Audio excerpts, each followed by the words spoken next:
Hello, everyone, and welcome to TWIG 319, Deconstructor of Fun. This week in games, you guys know what we're all about. We give you all of our insider takes because, that's what we like to do and talk about the game industry news. So hi, I'm Jen Donahoe. I fill the marketing and publishing role on the podcast. Today we have... Philip Black, loot box aficionado. We're back in business, baby. I was wondering if we get to that Overwatch story, I think you're going to pee your pants with excitement over loot boxes being back. Kress. Eric Kress, strategy and investing.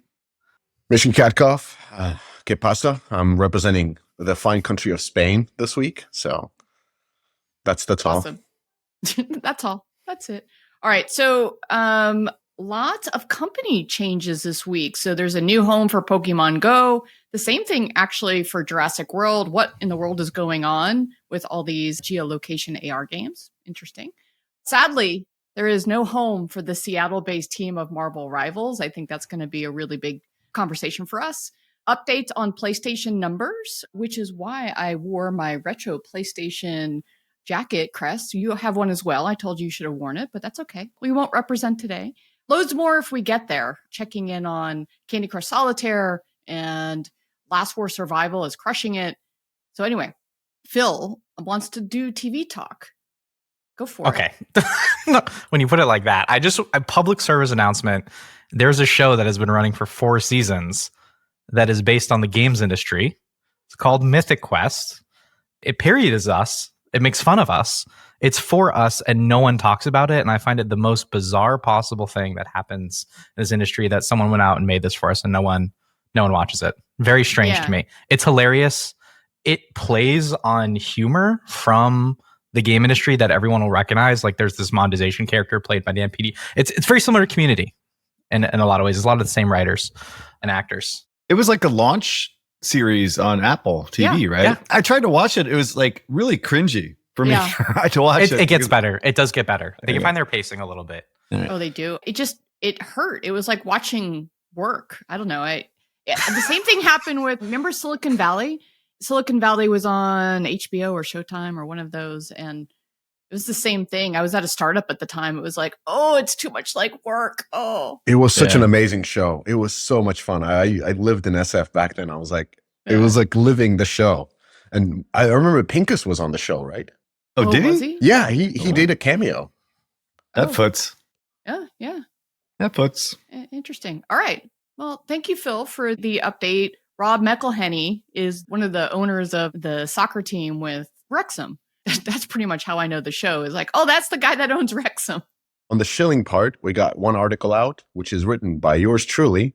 It's the Supercell's blog post review, if you will. It's like Supercell is crushing it, but at what cost? So very clickbaity, and basically a full analysis of the annual blog post. And TLDR, a lot of kudos to the marketing and a lot of details and hypothesis of what the company might do next. So I'm proud of the clickbaity title. That's all. Oh, awesome. And you didn't even ChatGPT it. It was all you. No. Of course I ChatGPT'd it. Oh, okay. But the article came in through different variations, and I use Canva. I use ChatGPT. Come on. Oh, no, totally okay. I actually like Claude, by the way. Claude for writing. Just pro tip. Okay, so let's do all of the GDC talk. Subscribe to our newsletter for all of the invite links, because every day there's another one. Many of the events have limited availability. We'll try to get you in. The Sunday party, the pregame with Beta Hat, we are currently at 400 people. And Stan did the math and said that we are on track for 500 people to sign up. Please don't tell the venue. I don't know how we're going to do it. So yeah, show up. And if personal vouch. Personal vouch for that event. It is the most fun event that I have at GDC. It is an awesome appetizer.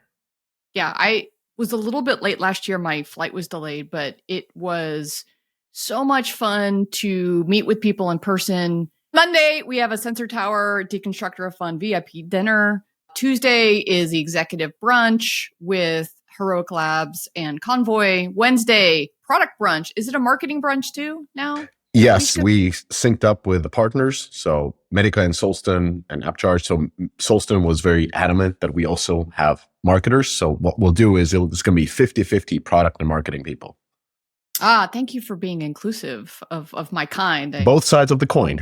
I appreciate that because we do promote one team, one dream here. So Wednesday, Supper Club with Newzoo, TikTok, Apps Flyer, and Griffin Gaming. That's going to be awesome. Really looking forward to that. Thursday, live TWIG at GDC Nights. It's the first ever GDC Nights. I just found out that Transperfect Games is the one who is sponsoring the whole thing. So thanks to them. So 7 p.m., if you can hang in there till Sunday, please come by. Watch us tape in person. It'll be a train wreck because we're going to pretty much pull it all together. It'll be everything that we have seen that week kind of thrown into some notes and we spewed out live. So it'll be awesome. Cress, what are your corrections? Raw SmackDown. I have no corrections. I got it all right last week. You did. Right? Yeah, it was amazing. I think so. I think so. You got us canceled from another company. So thank you for that. People are just so thin-skinned, you know? Like, Jesus, like if you're fucking up and we're telling you you're fucking up, who gives a fuck? We're a podcast, for Christ's sake. You know, if you're really that sensitive to how fucked up your company is, then stop fucking up your company, you know? Like Unity, Netflix. I'm hearing some bullshit around Netflix these days. It's like, just stop. I'm hearing that. I'm hearing that too. Not good. So I call it the DOF bandwagon. We're on the bandwagon. These are only temporary bans. What I've learned is we get a ban for a while and then the people move on to different companies and they come after like, you guys were right. And then it turns into positive. So, so every time these happens, I'm like, yeah, sure. Let's wait a couple of years. We got time. It circles around. Game devs. Here at Heroic Labs, we know that great gameplay is what players love, but integrating metagame features like challenges, progression, and rewards is crucial for retention and monetization. But coding them is a tedious and time-consuming process. That's why top studios have turned to Hero from Heroic Labs.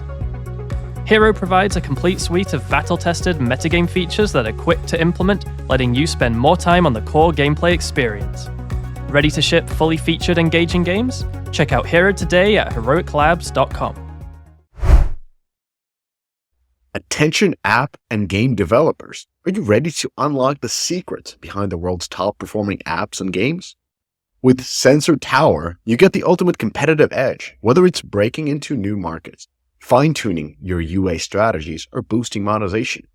Dive into data like never before. Track global trends across app stores. Analyze market-leading in-app purchase and in-app ad strategies, and benchmark your performance with real-time insight. The best part, Sensor Tower doesn't just deliver data, it helps you turn it into action. With intuitive tools and expert analysis, it's everything you need to make smarter, faster decisions. Thousands of app and game studios, from indie creators to global giants, trust Sensor Tower to help them win. So why not you? Start your free trial today at sensortower.com. That is sensortower.com.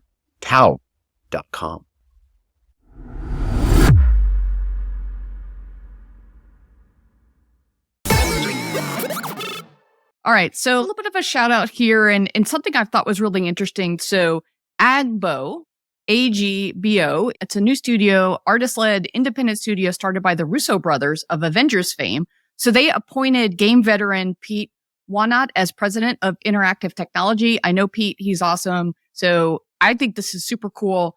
Just, I don't know anything about what they're up to, although I did Google them and saw that they have the rights to Gatchaman or Battle of the Planets, which is like these little guys behind me, my very favorite anime of all time. So super excited to see what they are up to.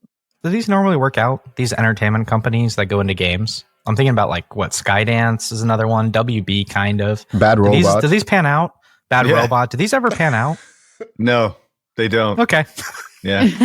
So this is as bad as like the tech industry trying to do games. So they have Don Mustard though. So the other like game guru there is Don Mustard, who helped create. Is that Fortnite? like a mascot? Is that like a Civil War commander? Don Mustard, the guy who helped to found Fortnite. Oh, yeah. WB Games is probably the most successful, right? Like that's the only. WB Games was successful, and you know why, or fundamentally why that was successful. And I think I've ranted about this because they worked with you. No. I actually got them on the tail end of that bullshit. No, because they were actually a independent unit. that could operate on their own, Oh. right? Not only were they licensing games, they were actually making games, right? So like they were not solely focused on IP from Warner. They were doing other things as well. It gave them flexibility. They became a publisher, right? Like a real publisher. Every time when you get involved with the movie people, like you just become our second fiddle at all times. Like I've said this a million times, but LucasArts was like the most beautiful, the most iconic job in the industry was working for LucasArts, writing Lucas Interactive. But it was the absolute worst place to work in the planet at the time, right? For gaming, because it was like just a cesspool of politics and bullshit from these like super egomaniac narcissist movie people. And so anyway, yeah, it never works out because the video game people don't know how to make movies and movies people don't know how to make video games, period. It's a completely different medium, a different skill set. Stop, right? It has to be independent. That's all. That's what I've said. Oh, interesting. All right. For 20 years, you have to maintain independence. So here we go. Let me move on to the next one. So Niantic, the company behind the 2016 Pokemon Go, is in talks to sell its video game business to Saudi Arabia-controlled Scopely, according to several people familiar with the discussions. So this is a $3.5 billion deal. Any agreement would involve the Pokemon title as well as the other mobile titles that they have, obviously. So I know that Phil pulled up some numbers, so let's take a look. So I have around 700 million total for Niantic, with Pokemon Go doing maybe around 500 million, depends what you want to project in terms of run rate. So this is what, maybe 5x revenue. So you compare that against Plarium. Plarium maybe does around 200 annually. So that was 2.5. So this is going for double what Plarium is, at least on a multiple basis. I guess, Eric, what justifies this? Where's the magic here? Like they don't own the IP, right? Like the value here is in the IP. I get it at Scopely. What do they see in this? And by the way, we're looking at category rankings. That's all the other thing I'll set up for you, Eric. We're looking at category rankings. We covered this a couple weeks ago, but ever since TCG Pocket has launched, we've seen Pokemon Go start to fall off the download charts. And I think it's looking causal at this point. I think they're competing for the same pool of users. And I'm hearing, I sometimes hear smells about this IP. You know, maybe this bathtub's about to get like a little more full, but there could be more people chomping at the bit. Man, I didn't even think about that, right? This is not a good timing to be buying this game. Okay. So from a valuation perspective, look, they did a huge riff last year, right? And so they cut to the bone, right? And assuming that they're only buying the Pokemon Go team and the other gaming teams, right?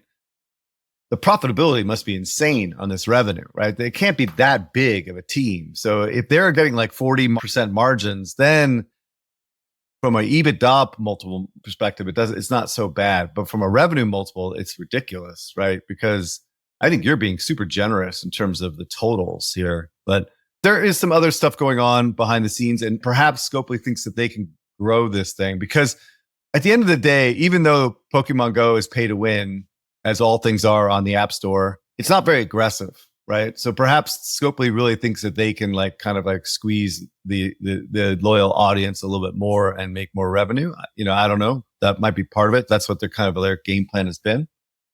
I almost for certain know that they do not have anything in the pipeline worth talking about. So I don't think this is a pipeline play like of games in development, but maybe other people would argue against that. I don't know. But anyway, that's my guess is that they're super profitable and they think they can grow it.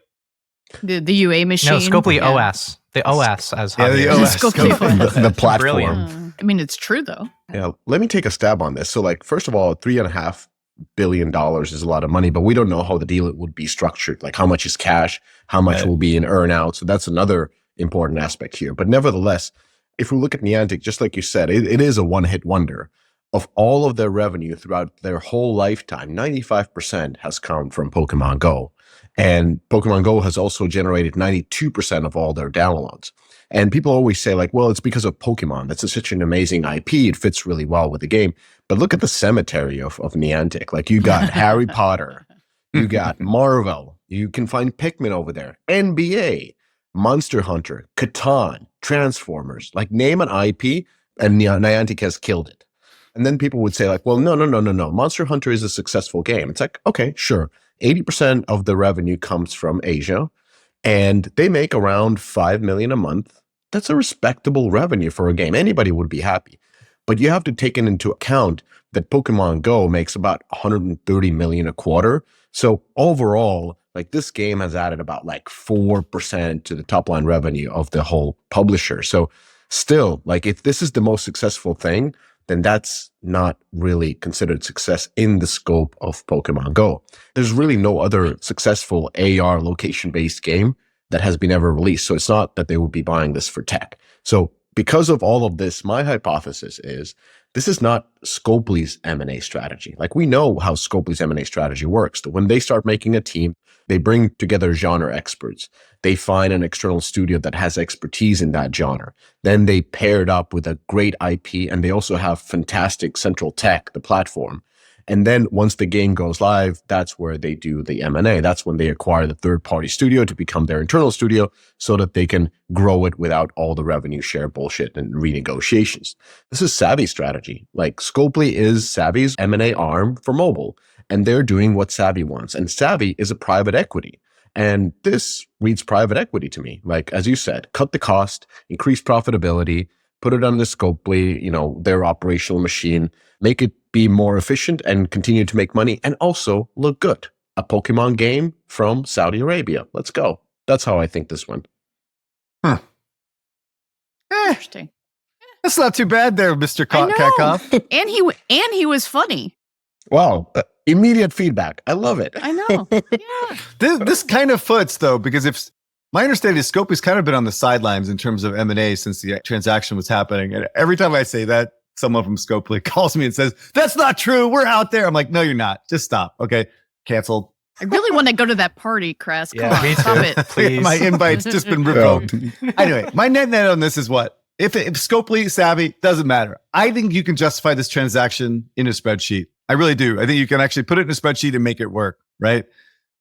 2, Niantic shareholders have been looking for an exit for 5 years at least. Like they've been all in on trying to get out and get some liquidity for their shareholders. And unlike Dream, who's happy with the cash flows and maintaining control, the greedy US investors and employees want out, right? And so they got out. They got what they wanted, right? I don't know. I think this makes sense for them to build their empire, and maybe they create some kind of monopoly go, right? Yeah. Like, I don't know. Like maybe They already had Monopoly Go real world game that already exists, location based. Somebody else right. did that That's right. already. Yeah. But maybe This genre is dead. Don't try to justify this on the genre. No, I know. That's why Pokemon Go or bust. Yeah. I'm actually going to counterposition you. I don't think they can grow this, and I think TCG Pocket represents not necessarily a long-term threat to them, but I think this IP is going to be chomped at, and I think you have to put that in your calculations. And unless the organics were off the chain, which justifies these margins, then I struggle to see the value because I don't think they're going to be able to grow it. Look at if it does 500 million a year, whatever. But I mean, who wants to deal with this tech either? Like, I don't know. This tech looks like a tax to me, not a subsidy. No, I know. And by the way, I just want to call out Niantic's bullshit for calling themselves a tech company. We were just talking about people not respecting games as a medium. I put this company front and center. They were always started by tech company people. They always hired in Silicon Valley tech type people. And, they didn't have a bad exit, just to be clear. But like, respect the game. Scopely learned this, right? Scopely was trying to be a tech company for the longest time, and they kept getting disciplined by the market. And they had that lesson beaten into them that you got to care about the game. And I think maybe this is a great thing for them to be the adoptees, but it's still just very tough to grow this. Let's take a step back here. First of all, this has not been confirmed, right? True. This could be investment bankers like Goldman going out there and throwing out this rumor that Savvy's buying it for 3.5 million as a stalking horse to try to get other bidders into the mix. Like the 3.5 billion seems fucking expensive. Like if I'm more I think about it, it's like for what they're buying and the competitive threat of TCG, and maybe Mishka's right where it's going to be like some earn-out type structure, which would make sense. But we'll see if we get more information on this. But I think stars are aligning, like they need to get out of this thing.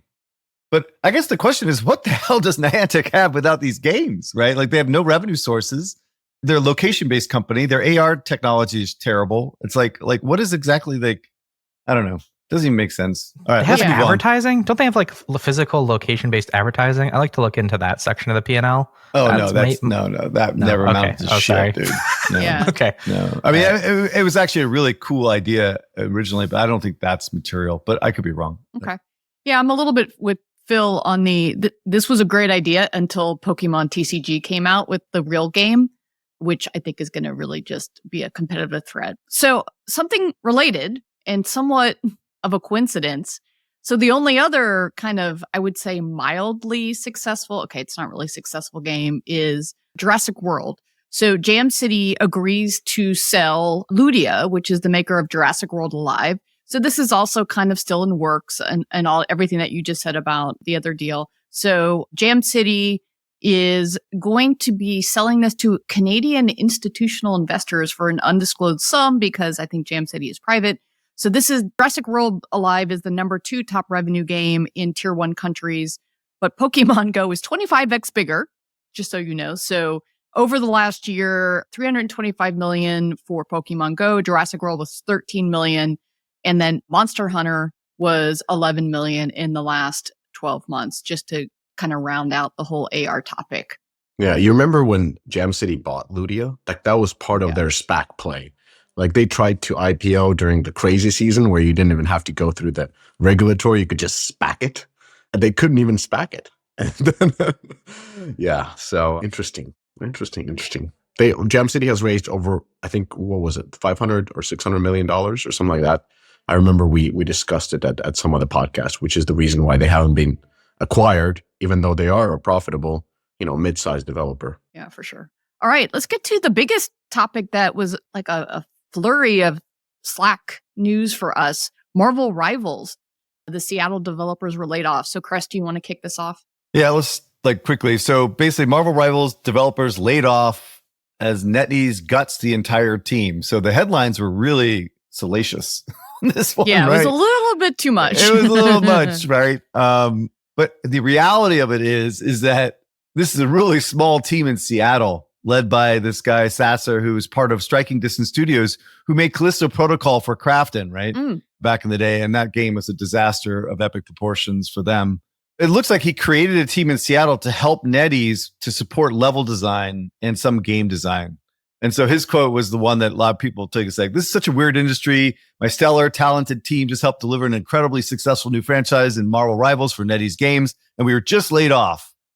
But the reality of it is they were just some secondary team kind of helping with level design, right? And these details were kind of relayed later after these like headlines. I think NetEase actually responded. They said that, like, look, the main development team in China is untouched, not part of the layoffs.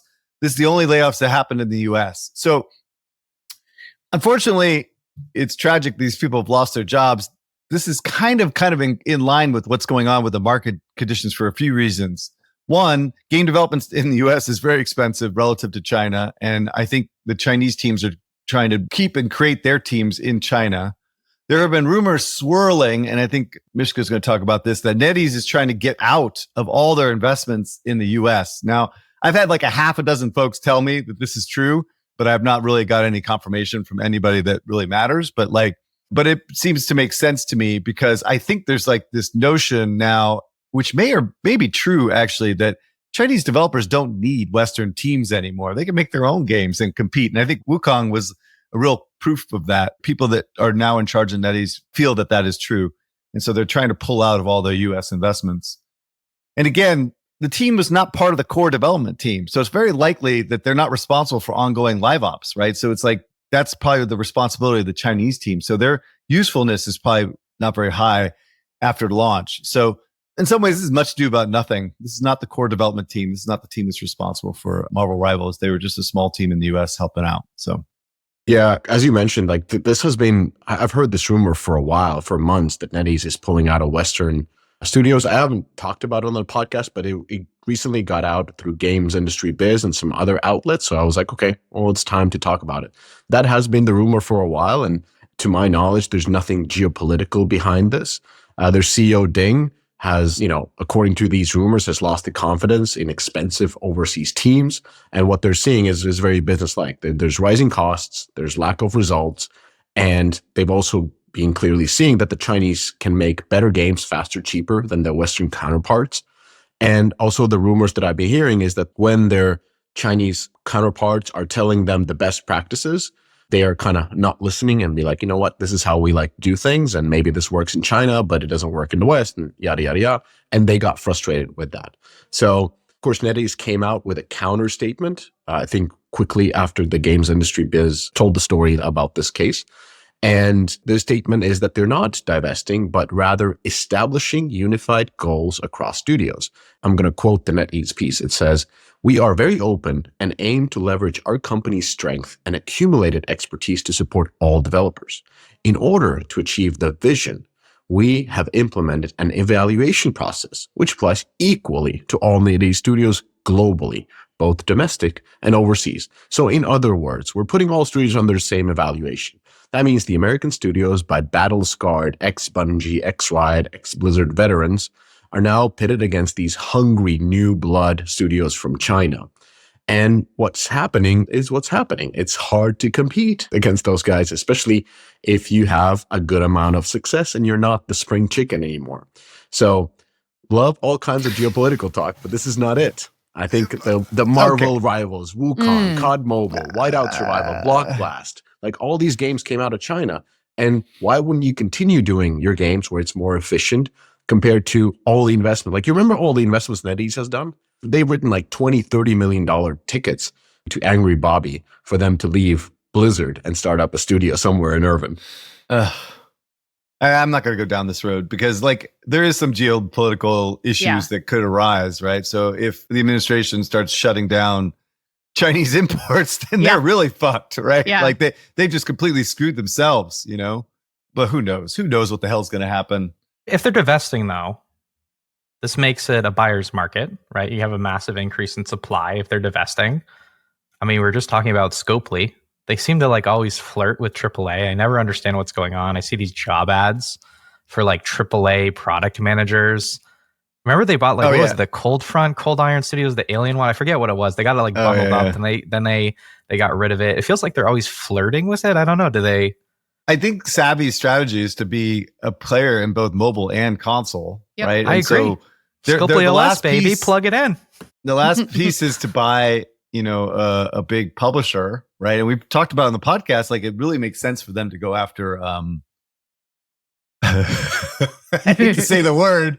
I did want to talk about Ubisoft again. But No way. Are you serious? There's no way that would happen. No fucking way. Javier looking at a 1,000 headcount team, I can just imagine his eyes popping out of his head. 19,000. 19,000 teams. Yeah, he just 16,000. I don't think he could deal with French labor law. I will make an argument that and I've said this a million times on the podcast. This is nothing new. I think there's a huge amount of value being wasted at Ubisoft.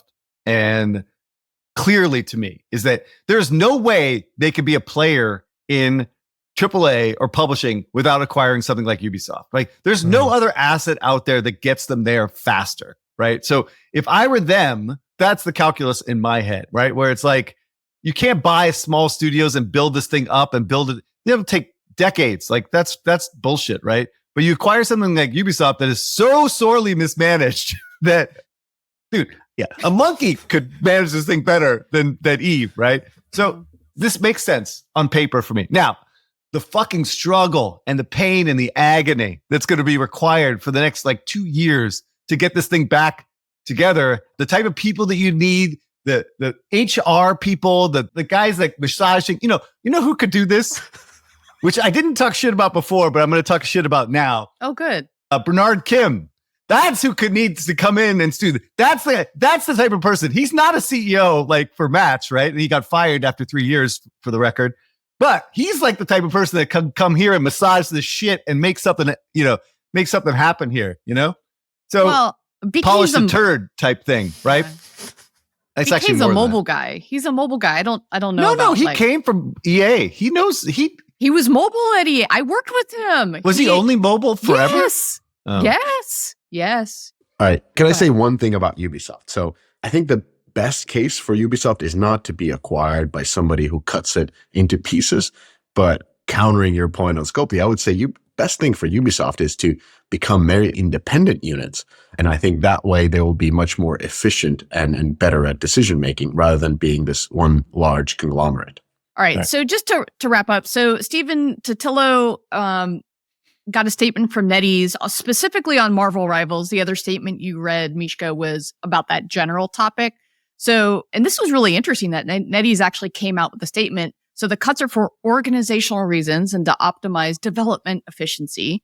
The core dev continues out of Guangzhou, and they are investing more in the game and not less. You can read it online. It's a little bit longer than that, but that's kind of the gist of it. So in my perspective, to summarize this, and kind of it's the raffle for the best of the worst reason, geopolitics is number one. Number two is, hey, thanks guys, but we got it from here, which is why they're letting go of the team. The dev team versus a live ops team. So they probably don't need that. I think, Kresh, you might have said it earlier. You kind of don't need sometimes the team that did the level design because now it's just in live ops mode. Corporate strategy, to change, Mishka, to your point. And then another point that was interesting from the Slack was the movie model. So Chris in the Slack said, NetEase is talking about the movie model, which is you bring a team, you produce something, you put it out, and then you kind of move some of that core team on to the next idea. And that perhaps is a NetEase strategy. So that's kind of how I summarize all the different options. Probably all of them have some sort of factor in it, but I don't know. Geopolitics, I think, is a pretty big one. All right. So here we go to Sony's recap. They just had earnings. Phil pulled some numbers. Go for it. It is probably one of the most unexciting earnings seasons from Sony. MAU for the PlayStation Network did grow in December 2024. From our last check-in October, it went from 116 million to 129 million. But you got to remember, this is looking at PSN Network. So this includes, to my knowledge, the PC games. And if you remember, there's a lot of controversy over them requiring PlayStation Network sign-in for Helldivers 2 and a lot of their single-player games. And they've actually just dropped the requirement for their single-player games. So this is kind of feeds into what we've been talking about in terms of stagnation in the games industry. Console has not grown for a really long time. It's not bringing new audiences into the fold.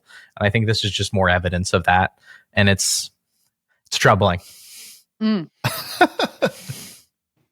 the Microsoft situation is absolute shit. Just in terms of a ratio, it looks like Microsoft did maybe 29 million units in the last quarter compared to 65 million PlayStations. So they're maybe being outsold 2-1, probably even worse. Oof. Yeah, I actually concur with what you're saying. Like, this is just another proof that this is a market share gains, right? The PC is helping, I'm sure, but this is like market share gains. Like, Sony is absolutely destroying Microsoft right now. And it's just not covered enough, really, in my opinion. Like, it is so bad out there, right?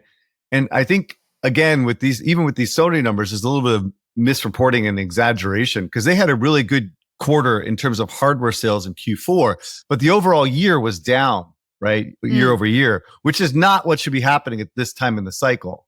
Having said that, this year should be better given what's happening with GTA coming in October. This should actually either flat or up hardware this year, which is actually really good for this year in the cycle compared to history. So from a historical trend perspective, we are below what we were last cycle, but we should be on par or above. But the fundamental thing here is this is the share shift. This is not an overall market growth, right? In terms of an install base, because Microsoft is just taking it on the chin right now.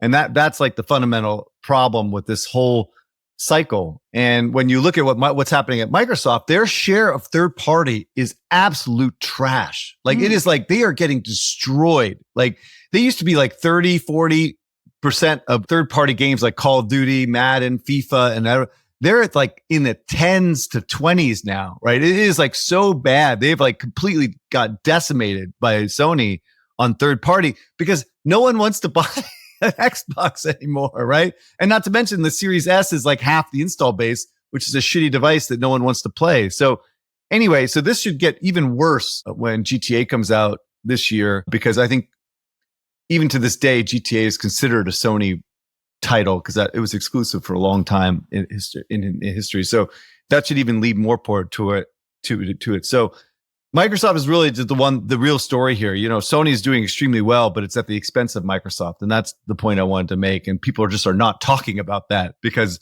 the reporting is not good from Microsoft about what's happening with their network. the hardware numbers are not being reported as well as either. So I think that's the real story, is that Sony's just taking the console market away from Microsoft. But Chris, why is it so? Yeah. Like I just want to understand, like why is Sony so much better than Microsoft? Because Microsoft's strategy doesn't make sense. Game Pass subscriptions is a race to zero. It is like devaluing all their content. There's no reason to buy an Xbox. There's no reason to be loyal to Microsoft anymore. I think that was a bad strategy. It's fundamentally not the right thing for the gaming group to create a subscription, all you can eat subscription. And the only way they can really pull this out, as I've said many times, is to separate themselves from Microsoft and create an independent entity that has to operate on its own. And that it may be too late for that now. So on the tombstone, it would say killed by subscription service. Yep. Okay. Basically. Good. Mishka, that's 2 for you. All I have to do is tell you you're not funny before we record, and then you throw them out. Good job. So, Chris, I wanted to ask you, do we think GTA can grow the market? Like, is that the first time we're going to see any sort of growth? Well, back to Phil's point, like, I don't think we're growing the market. I think this is a market share shift. And even if we see a big hardware bump this year from GTA, that's only the PS4 users upgrading. Oh, That's not like new users coming in. you don't think? Okay. No, because tons of people are playing PS4 because it's like their Madden The box. chart we or got in FIFA front of box. us. Look at this. I mean, you look at the ratio between PS4 and PS5. There's still, and this is based on the leaked documents. Remember the Wolverine leak, the hack? Yeah. This is internal documents. And so we can see that the PS4 had more users in February, as late as February 2023, the PS4 had more users than the PS5 on PSN on a monthly basis. That's crazy, right? Yeah, it's nuts. That's not the way it should be happening at this point in the cycle. Is it like the iPhone syndrome where no one's really upgrading because there's not that much marginal difference between where the tech is like, it's not that much difference? Well, yeah, I think that's one. I had this argument with my cab driver in Boulder yesterday. It's like, okay. This industry is so mature that, again, people are Madden players, FIFA players, and whatever. And they don't need a PS5 to play Madden or FIFA. It looks just as good on PS4 for the most part, right? That kind of use case for a device where you're not really playing anything else, there's no reason to upgrade, right? GTA actually does create a reason to upgrade because I think that game is as big as people think it will be. And so they will upgrade, but that doesn't mean they're going to change their buying patterns. They're still going to be primarily a Madden or a FIFA player, right? And they buy GTA, But as I've said before, is like, if you bring new consoles, upgrade consoles in the market, people buy software by definition. So you will see an uptick in both hardware and software this year. It will be good. But ultimately next year will probably be very, flattish to downish, right? Relative to this year with these new players. But it's a zero sum. I hate to say this, but it is a zero sum game on console, right? It is basically the same audience that keeps buying the stuff over and over again for the last 20 years. And that has not changed. That's the challenge. I want to throw one other hypothesis, kind of like only because I saw this in my own household. So the next generation, Gen Alpha and very late Gen Zs, they grow up with mobile gaming. They grow up with the iPad hand-me-downs. They grow up playing Roblox and other things on their mobile devices or their iPads. And then with my son, what I saw was he graduated from his iPad play to a PC and he skipped console completely. Is it possible that we're going to lose some of the next generation of gamers? They're going to not even care about console because they get such great experiences on mobile and, their Chromebooks or whatever that they have for school, and they just might not even go to console. I don't think anybody really knows what's going to happen. And I think that's one of the concerns that both Microsoft and Sony have in terms of, what things like UEFN and Roblox are doing to that audience. The experiences that you get on console are very unique and it's aspirational. You can't get these type of experiences on mobile. I know there's exceptions to that, but like for the most part, you can't get the Madden FIFA experience on mobile or the real shooter experience like Call of Duty or GTA in particular, unless you're fucking Netflix buying $50 million for a tchotchke download, right? But anyway, so I think there was always be an aspirational, like a basically an upgrade path, like a maturation, is that you go from mobile to Roblox to UEFN, Fortnite, and then you buy a console and play the real games, quote unquote, like for Yeah. So I think that will always be the case. But there is a risk that these people are so used to having such interconnected experiences from Roblox that they don't really replicate on consoles, that the content's not going to be as appealing to them. That's like the biggest risk, is like a game like GTA or Call of Duty is not going to be appealing because they don't get the same type of interactions and social experiences they've gotten on Roblox, right? So there's always that risk. I want to actually support what Eric just said, because I had Google's head of gaming today on a podcast, and we were just discussing about Gen Zs and different audiences and their studies on it. And what Cress said, it was exactly what Google is saying, is that in order to connect with this audience, especially Gen Z, it was much more about features than the look of the game, like more razzy, more edgy. Like, no, it's more about social features playing together. And he also had a data that he pointed out that the younger generations are playing more on more different devices, actually. So they are using more PC. They are more. Yeah, exactly. So they're using more devices. They're playing several more games than the typical, and they value these feature sets more than the specific look. And so, yeah, that's actually what might happen, is that they just don't resonate by these games made by a 50-year-old. Yeah, that's the data that I'm seeing, is more cross mobile to desktop play and more social, like needing, we talked about this many, many times, that games are now the new mall. Like, for us dinosaurs growing up, we went to the mall to hang out, or we did the 3-way call. Like, where kids in Gen Alpha goes to hang out with their friends is in Roblox and the social experiences. And so if games are not on console or desktop going to offer that, we may lose that generation, because they need those experiences and they expect those experiences. I think we really need to pay attention to how different it is to be a gamer if you're Gen Alpha versus what we grew up doing. I totally get that argument. The thing is, that's what they're doing now. Like, what are they going to be doing when they're 18, 19? And when they actually matter? I mean, I think the other thing you have to keep in mind is that, like, what matters is the 18 to 44-year-old demographic. It's not how they're playing games now. It's how they're going to play games in the future. Fair. Right? We never had that option. I mean, so you're right. We don't know. I think hopefully somebody's doing some longitudinal studies to make sure they're following these kids as they grow up. Exactly. Yes. Is that experience as a kid that we never had? We were lucky if we had co-op 2-player in the same room. Like, that was when I could play Halo, 4 people on the screen at the same time. It was life-changing. And then that changed the way that I thought about games. Imagine now you've got this whole generation who is learning to play games in a different way.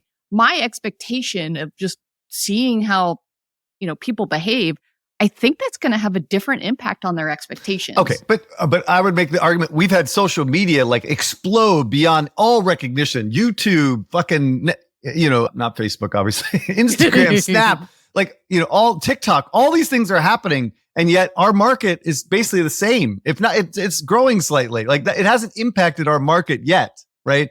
All these generations that have come up that have had access to all kinds of different media to consume, and we're still talking insane numbers for this business, right? Both mobile and console, for that matter, right? Well, I'm not necessarily talking about share of time, because they're doing both. Share of time is going to social media and the addiction qualities there, and it's still going to gaming because they can socialize inside of gaming. I guess my point is that the behavior inside of gaming, having social components where I can play with my friends. Like, imagine when you first learned that you could go on raids with your friends and stay up till 4 a.m., you could only get that in that game or a couple of the, Ultima, online. Now that kids are having that experience, are they going to expect that type of, I log on, my friends are there, I can jump into any kind of experience. We want to play a funny game. We want to play a dress-up game. And I think that's the difference. I no. And I guess this is where I'd kind of like, I would counter a lot of people's arguments on this, is that as a kid, you have that kind of attention span of a gnat, right? And you go from one thing to another. As you get to an adult, your interests are aligned on certain things. And so you're going to be interested in Madden or a football game. You're going to be interested in a soccer game. You're going to be interested in shooters. Your tastes kind of crystallize as you get older. Yeah, fair enough. Fair enough. I think the fundamental of wanting to engage with your friends, I do think you're going to want to take a vacation in a single player game. And we see that in the data. We see that as you get older, you're like, okay, I need a vacation from all of my friends, the sweaty games. And so I agree with you that your behavior and your tastes for what you do changes over time. I'm just wondering if maybe the whole line goes up differently because of how these kids are growing up. Anyway, fascinating chat. Thank you very much. Let's keep going because I know we have a lot more. Step into the future of game monetization with Xsolla, the premier partner for game developers seeking to expand their reach and revenue. Xsolla provides a robust suite of tools designed to enhance user acquisition, manage subscriptions, and streamline payment solutions worldwide. Unlock new markets and maximize profitability through their customized, secure payment architecture and dedicated support team. Xsolla, powering game developers to achieve global success. This podcast is brought to you by AppsFlyer. In today's digital world, understanding your app's journey from discovery to download is more than just insightful, it's essential. Enter AppsFlyer, the leader in mobile attribution and marketing analytics that allows you to measure the full potential of your marketing efforts, making every ad dollar work smarter. With AppsFlyer, that's your new reality. Dive deep into data-driven insights that reveal exactly where your users come from and how they'll interact with your app. AppsFlyer, where your app's potential meets performance. There is a new game from King. They're not a one-trick pony anymore. They've got Solitaire out, cashing in on the hot new craze. It has finally gone global after a period in soft launch. You remember, there's been kind of a flurry of new King games. Remember, they had the 3D match game. I don't know if that one made it out. Remember, they had Blast. Or I guess the 3D match one did make it out. They had Blast. That was in soft launch. If only our Puzzle Queen were here. They copied whatever was on the market and just put in candy on it and be like, here it is. Same with But they were Candy. getting things going. It was dead behind the scenes for a while. And so this is their latest release. We're looking right now at the download ranking in the US App Store on iOS. And it started off number 1. They pumped it to the top of the charts, now hanging around 25. And I don't know, can anyone come up with a theory for this game? Can anyone take the pro side? I don't know. Is this a Squad Busters launch? What is this? They're probably going to come out that Google and Match Apple Factory? came through and they said, this game is awesome. You should totally launch it. We'll give you featuring. And they were like, you know what? And then the team said like, hey, we like this game and we want to launch it. They're like, you know what? Team can decide. Let's put $100 million behind this marketing budget. And that's how this game happened. Well, I'm joking. I'm really stunned about this because when you look at their revenue per download in tier 1 market, I think they was soft launch in Canada. I think that was one of them. Just about the time when they hit revenue per download of $1, according to Sensor Tower, they were like, let's go, baby, all in. And at the same time, you look at the top games in the genre. They're Playtika and Scopely. They have the Solitaire Grand Harvest and Tiki Solitaire Tri-Peaks. So both of those games, of course, they're long in the tooth, but their download per revenue has been steadily increasing. It's about like $12 to $14. But nevertheless, like what's most important is not even the revenue per download, but the level of concentration in solitaire games. Playtika and Scopely take 83% of all the money in solitaire. So it's really hard to break through, especially with these games that are long in the tooth. They're not Gen Zs who are playing this. They're not going to just switch. They've been playing these games for years. So it's like, I don't know how King is approaching this. Also, what's not in the numbers is the real money gaming, the skill games, the Papayas of the world that have their solitaire games. So those ones are monetizing as well through not in-app ads or in-app purchases, but through real cashbacks and so forth. So I don't know. There's red oceans, there are blue spots, but I think solitaire is the crimson hole where Candy Crush King stuffed itself into. There is another one that's been in development, another Solitaire game from Superplay that is now acquired by Playtika. They had a Disney Solitaire game that's been in soft launch, and all I can think about is Jen screaming at a mismatch between... You couldn't have a bigger mismatch between Solitaire, which is 65 women maybe, and Disney for kids. I do think Disney can appeal to like every... Disney is one of the rare brands that has nostalgia feelings with like every single age group. So I do think that it can work if you use an art style that does appeal to that type of player. I do think it makes it difficult. So this is, I talked about this with the Barbie Rollick game. Remember we were talking about the Barbie merge game? And I was like, well, that could have worked if they would have used more kind of timeless or nostalgic art instead of art that makes it look like a kid's game. So I haven't seen the art on the Disney game, but that would be my advice to folks is if you are going to use an IP that typically is for one audience and you're trying to attack a different audience, you got to test the shit out of the art to make sure that you can actually attract your right consumer. You're absolutely right, Jen. But I'm now looking at the chart that Phil is showing. This is a second game from King, second solitaire game, right? There's a Pyramid Solitaire Saga. Really? I didn't know about that one. Is that live? There is? Yeah, look, Activision Blizzard Pyramid Solitaire Saga. Is it Candy Crush or is it a... This is Maybe different. this is an old game from a game. Maybe there's something they acquired from someone. No. I think they developed a solitaire game and they're like, you know what? Let's do it again with Candy. Because the last one didn't do well, so let's do it again. The Rovio curse. Yeah. They could have just reskinned this one. You know, when I looked at this, I just pulled global numbers. I know typically we pull T1, but global, I just wanted to give it a fair shot. 3 million downloads in 7 days, $300,000 in revenue. RPD is 5 cents, but to be fair to them, it was much higher in soft launch. You know, obviously when you start to factor in all the other countries, that bottoms it out. ARPDAU was 12 cents and it was up to 40 cents before global launch. You know, obviously that's come down, and I took a quick look at the creative. You know, they're doing all the typical things. It looks like the Save the King, like, oh no, the Yeti is in danger. And then, you know, playable ads. So nothing, you know, it looks like what you would expect with a lot of the Candy Crush IP. I just don't know how resonant that IP is to really convince you. The playable looked like a card game, right? Let me bottom line this for you guys, because it's getting really kind of in the weeds here, is that this game is absolutely immaterial to King, right? Like, I don't think they could grow this game to make it material for King. Having said that, they may be able to reduce user acquisition costs by, you know, cross-promoting from their 65-year-old lady audience and sending them to solitaire, right? Which kind of makes sense on paper, but this is much to do about nothing, right? This game is not going anywhere.